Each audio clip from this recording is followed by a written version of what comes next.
Latte is the favorite treat at our house, and we've come up with a version that can be made in the SunOven. Here's the basic recipe. A cup of filtered water to mix with 1/2 cup of dried coconut milk, or a total of 1 cup of any milk of your choice. Enough filtered water for 1 cup of coffee, plus a little, more about that in a second, and enough fresh grounds for 2 cups of coffee. About that water level. You need a little bit of extra, more than you actually think you need, because the grounds will absorb some. To drink a cup of coffee or any liquid, I would normally fill our cups to about the point marked by the arrow.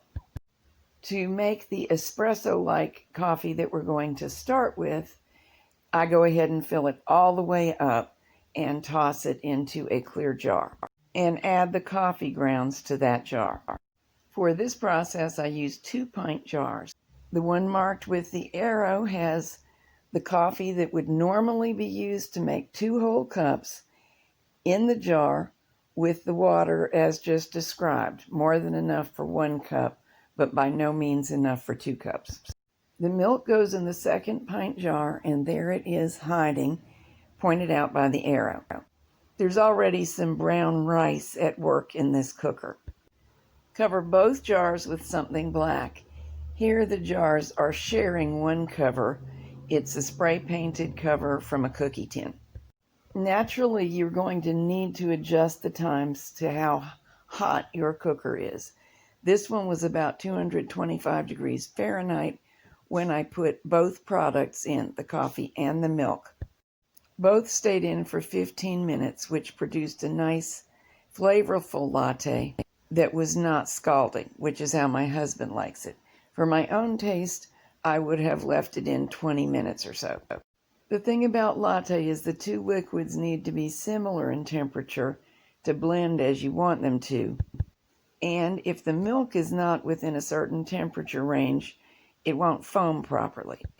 So you want it hot enough to extract the flavor from the coffee, which could go in ahead of the milk if you wanted.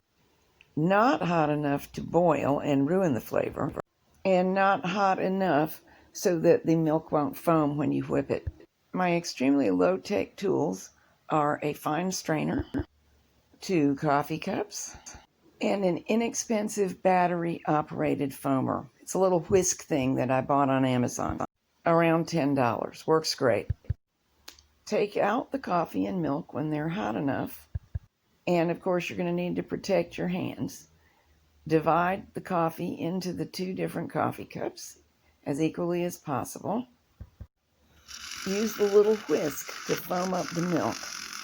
I find that about 30 seconds is plenty.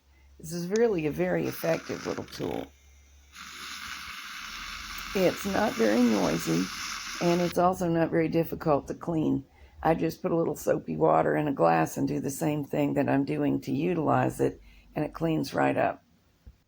Now all that's left to do is pour half of the foamy milk into each cup of the extra strong coffee. And of course I know that's not true espresso, but I gave up my espresso maker years ago, and this makes a perfectly presentable cup of latte. Really delicious, in fact.